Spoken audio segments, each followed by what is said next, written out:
IPL 20-25 final ಪಂದ್ಯಕ್ಕೆ RCB ಮಹತ್ವದ ಬದಲಾವಣೆ.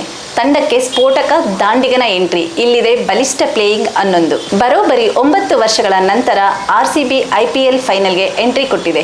ಇದು ಅವರ 4ನೇ IPL ಫೈನಲ್ ಆಗಲಿದೆ. 2016ರಲ್ಲಿ RCB ಕೊನೆಯ ಬಾರಿಗೆ IPL ಫೈನಲ್ ತಲುಪಿದಾಗ ಹೈದರಾಬಾದ್ ವಿರುದ್ಧ ಸೋತು ಕಪ್ ಮಿಸ್ ಮಾಡಿಕೊಂಡಿತ್ತು. ಆದರೆ ಈ ಬಾರಿ ತಂಡವು ಹಿಂದೆಂದಿಗಿಂತಲೂ ಬಲಿಷ್ಠವಾಗಿದ್ದು ಅದ್ಭುತ ರೀತಿಯಲ್ಲಿ ಫೈನಲ್ ತಲುಪಿದೆ.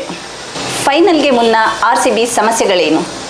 ಕ್ವಾಲಿಫೈಯರ್ನಲ್ಲಿ 1ರಲ್ಲಿ ಪಂಜಾಬ್ ಕಿಂಗ್ಸ್ ವಿರುದ್ಧ ರಾಯಲ್ ಚಾಲೆಂಜರ್ಸ್ ಬೆಂಗಳೂರು ತಂಡವು ಫೀಲ್ಡಿಂಗ್ನಲ್ಲಿ ಅಷ್ಟಾಗಿ ಉತ್ತಮ ಪ್ರದರ್ಶನ ನೀಡದಿದ್ದರೂ ಬೌಲಿಂಗ್ನಲ್ಲಿ ಉತ್ತಮ ಪ್ರದರ್ಶನ ನೀಡಿತು.